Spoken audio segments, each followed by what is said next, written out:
Bien le bonjour messieurs dames, j'espère que vous allez bien. La guidance pour la semaine, je fais du bruit pardon, la semaine du 13 au 19 mai, si je me trompe pas de date. Voilà, c'est parti, j'ai pris les jeux.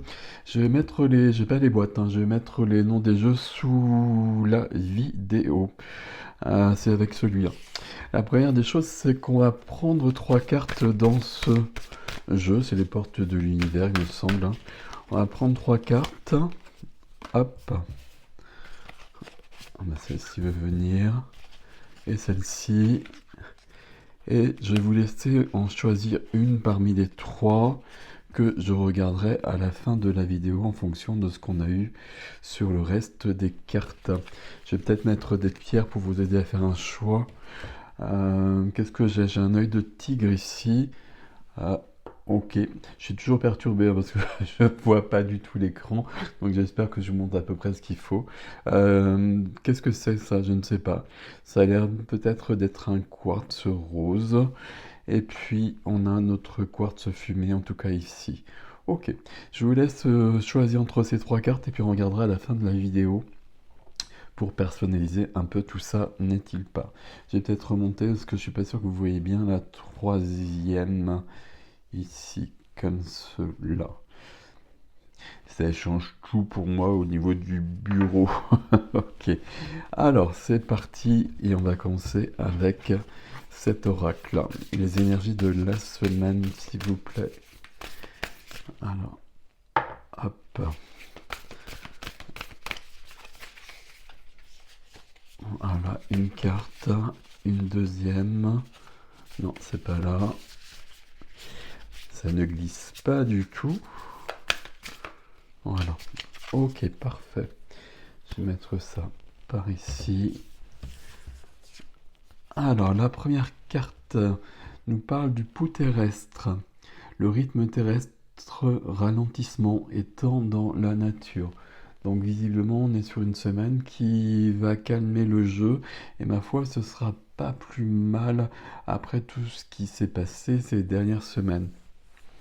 Ici, on est sur le passage au taureau et puis à la nouvelle lune en taureau du 8. Ok, donc évidemment c'est la semaine d'après, mais on est dans ce mouvement. Et puis le poids du monde, limite lâcher prise et vous n'avez pas tout apporté. Entre ces deux cartes-là, il faut que je prenne l'habitude, hein. J'avais tellement l'habitude de vous les présenter autrement. Entre cette notion de ralentissement et cette notion de poids du monde, on a besoin de faire le bilan. De réfléchir ce qui est bon, ce qui est juste pour moi et ce qui ne l'est pas. On fait attention à cela justement. Ok. Alors, le tarot. Le tarot, on va commencer avec cette première carte.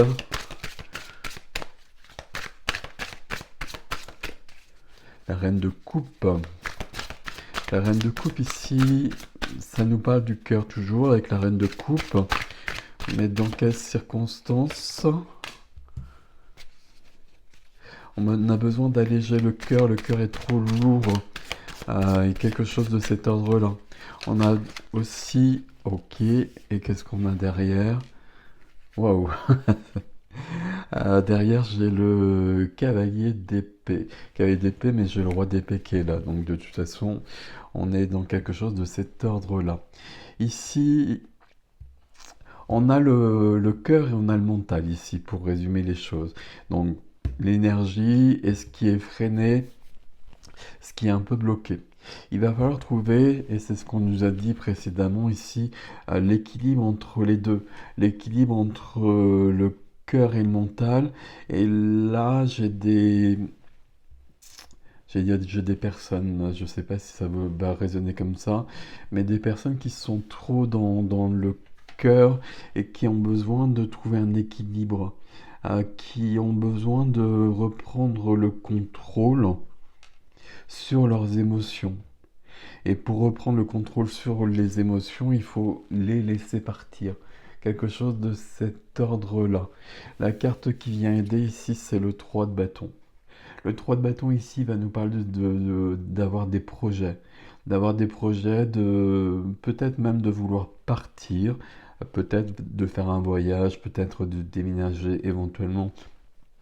Je suis un peu trop loin quand je dis ça comme ça. Mais le 3 de bâton ici, c'est surtout, je veux que ma vie, elle bouge, je veux que ma vie, elle avance et je veux passer à autre chose. Et là, on peut penser avec cette carte-là, le poids du monde, que notre reine ici, bah, elle porte un peu le poids du monde. Et donc, il va falloir faire le tri entre ce qui est à moi et ce qui n'est pas à moi.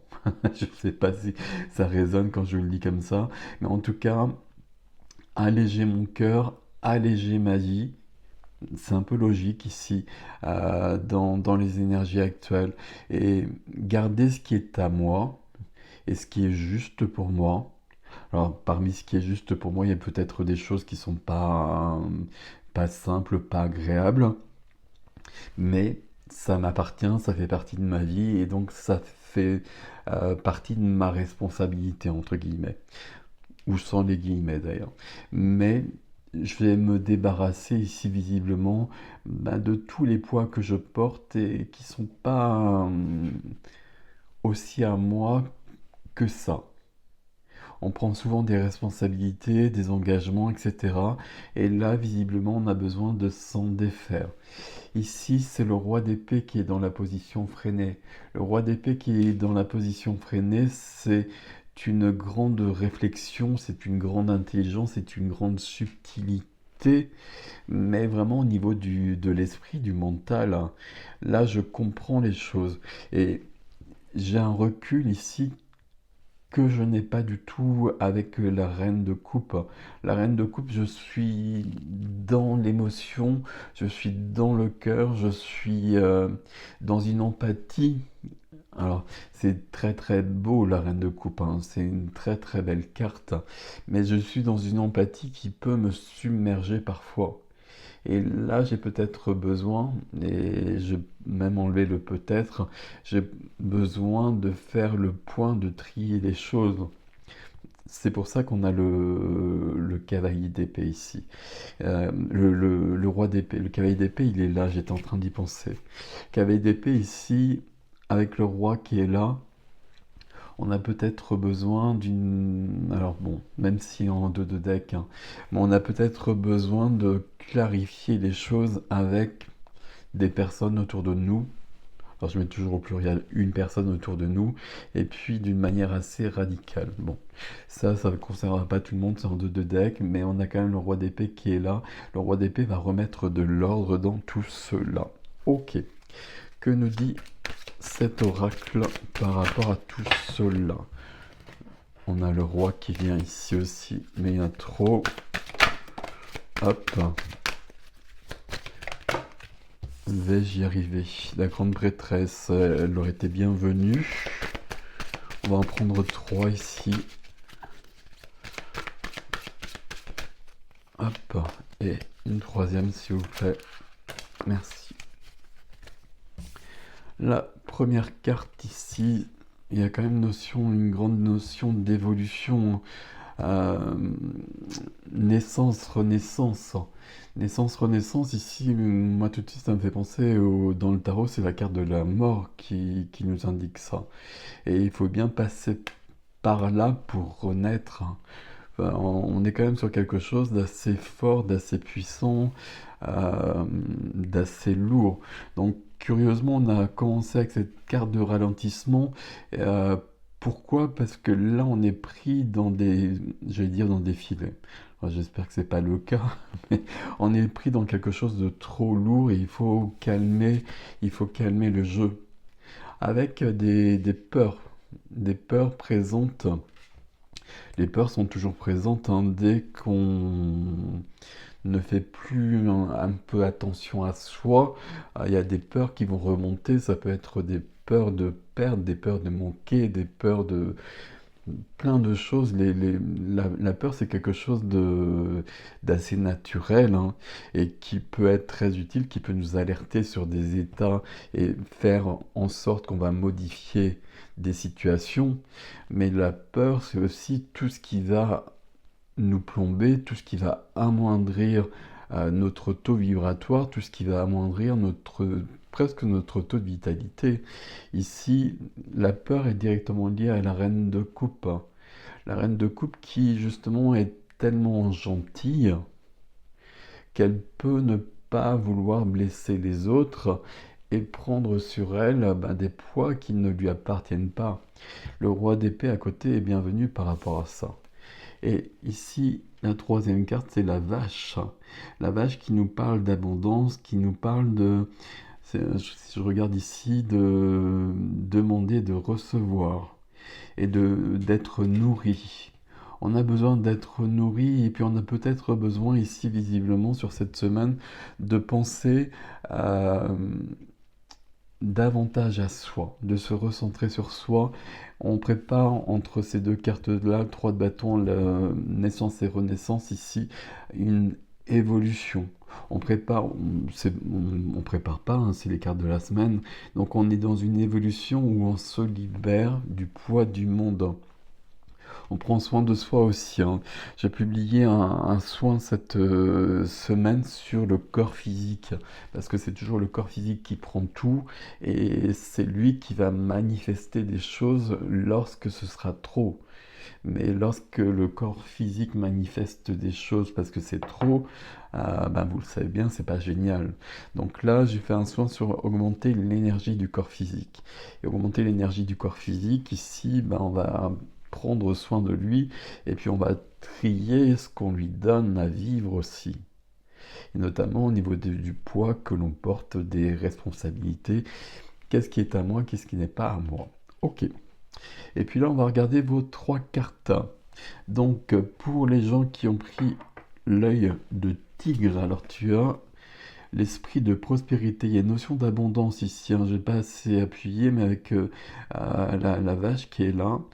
J'ai pas regardé les chiffres non plus. Là, on est du 5. Il y a une notion de liberté à reconquérir. Là, du 3 avec le 48. Notion d'être dans le cœur. 48 avec la peur ici. J'ai la peur et en face, j'ai la joie. Qu'est-ce que je choisis? Et qu'est-ce que je choisis? Je choisis forcément la joie, mais pour ça, j'ai besoin de changer des choses dans ma vie. Et ici, avec du vin, on est dans j'allais dire dans la relation à l'autre, mais dans la relation à soi et dans une complétude à soi. C'est du vin ici, on va plus loin. Avec une notion d'abondance. Et ce qui nous donne l'esprit de prospérité, je regarde le chiffre, c'est le 16 ici, le 7. Et le 7, c'est la foi, c'est la compréhension, c'est l'intelligence. Il y a du roi d'épée dans le 7, mais il y a la grande prêtresse qui était passée tout à l'heure dans le 7 aussi, hein. Il y a quelque chose de très concret, de très mental, mais il y a bien le subtil qui est là aussi. Et l'esprit de prospérité pour vous qui avez choisi l'œil de tigre, en vous ouvrant à la prospérité, la richesse vient à vous par de multiples voies. Et toujours en abondance, hein, vous le savez bien, si elle n'est pas présente dans votre vie, c'est que vous la bloquez. Alors c'est simple à dire, c'est plus subtil à modifier, mais quand même ça fonctionne vraiment comme cela. Donc voilà la carte qui était pour vous si vous avez choisi cette pierre. Si vous avez choisi celle-ci, la carte pour vous c'est le cœur de cible avec du 8. Et le 8 ici, c'est la naissance et la renaissance. Je ne sais pas pourquoi je dis ça. Une notion de puissance, en tout cas, notion d'équilibre, d'équilibre entre le haut et le bas, notion de leadership aussi avec le 8. Le cœur de cible, en vous concentrant sur ce que vous voulez, d'incroyables occasions se présentent. En vous concentrant sur ce que vous voulez. Roi d'épée, reine de coupe ici. Qu'est-ce que je veux vivre dans ma vie? Qu'est-ce que je veux être? Qui je veux être? Qu'est-ce que je ne veux plus vivre aussi? C'est souvent plus facile de savoir ce qu'on ne veut plus, parce que si on ne veut plus quelque chose, c'est parce que c'est trop lourd. Et parfois, on a plus de mal à savoir ce que l'on veut exactement. Mais déjà, peut-être dans un premier temps, sur cette semaine, on va faire la liste, le point sur ce qu'on ne veut plus vivre. Et puis la deuxième chose, ça va être qu'est-ce que je fais avec ça? Ça, j'en veux plus dans ma vie, donc comment je fais pour que ce ne soit plus dans ma vie? Le quartz fumé, hop, il y a du bruit à côté. 19, ouais, c'est la plus jolie carte du jeu, enfin j'aime beaucoup cette carte. 19, ici on est sur du 1 et on est sur un commencement. Le fabuleux accord. Tout ce qui vous arrive existe grâce à un accord passé entre vous et l'intelligence universelle. L'intelligence universelle, l'univers, Dieu, ma présence je suis, ma présence divine. Vous mettez les mots que vous voulez ici, mais il y a bien cette relation entre l'humain, le corps que l'on est ici, le personnage que l'on joue ici, et puis quelque chose qui est plus grand, quelque chose qui, enfin, selon vos croyances bien évidemment, hein, en tout cas telle est ma croyance, quelque chose de plus grand, mais qui est aussi moi, et qui est beaucoup plus moi d'ailleurs que le personnage que je joue ici. Et on a besoin d'être dans cet accord pour que tout fonctionne plus simplement. Et plus on est dans cette reliance avec cette part de nous plus grande, je ne sais pas quel terme employer, mais vous m'avez suivi, plus la vie ici est simple et plus on est dans l'abondance de tout ce que l'on veut vivre. Et dès qu'il y a quelque chose qui se bloque, c'est que là, cet accord, justement, vient nous montrer qu'on n'est plus tout à fait sur le bon chemin et qu'on a quelque chose à rectifier. Souvent, c'est vraiment ça, c'est vraiment aussi simple que ça. Alors, c'est aussi simple que ça à comprendre, et de la même façon ce qu'on a vu précédemment, c'est pas aussi simple à rectifier parfois. Mais déjà, si on est dans cette reliance, on sait toujours si on est sur le bon chemin ou si on s'en est écarté un petit peu. Ok, je lui ai dit une autre phrase, mais je l'ai perdue, donc on va laisser ça comme cela. En dos de deck, ici, on avait le corps messager. Le corps messager, hein, quand je porte le poids du monde, hein, c'est ce qu'on a vu ici. Hein. Vous voyez que tout se regroupe, c'est trop lourd. Le corps vient nous signaler des choses, c'est du 10 ici, une notion de commencement. La confiance dans les précieux messages du corps est votre parfait guide. Si je suis bien dans ma vie, mon corps me le fait savoir. S'il y a des malaises, des mal-être, voire un peu plus, voire beaucoup plus, il y a peut-être des choses à comprendre derrière tout ça. Et puis j'ai de l'aide à demander, bien évidemment, à plein de personnes si je suis allé plus loin et si je suis dans le mal-être ou dans la maladie. Donc je vais voir un médecin, je vais voir un psychologue, je vais voir un énergéticien comme je veux, mais je me fais toujours aider dans ces cas-là. Mais le corps m'indique toujours les choses. Et c'est pour ça, parce que je vois vraiment dans les soins, et notamment dans les soins privés, que le corps prend beaucoup. Parce qu'on finit toujours par le corps, et ça doit être engrammé dans le corps, c'est la dernière étape. Donc c'est pas aussi simple que ça et ça demande beaucoup. Donc on prend soin de notre corps, on prend soin de notre cœur ici, mais visiblement sur cette semaine, c'est en confiant les rênes au mental, pour un temps en tout cas, on va lui demander de faire le point pour alléger le cœur. Et alléger le cœur, quand on allège le cœur, on allège aussi le corps forcément. Bon. J'espère que je ne vous ai pas perdu dans tout ça. Je suis allé un peu loin à la fin. C'est pas grave, vous prenez ce qui vous parle. C'est mes croyances à moi. Je ne détiens aucune vérité, vous le savez bien. Prenez soin de vous. Je vous souhaite une belle semaine.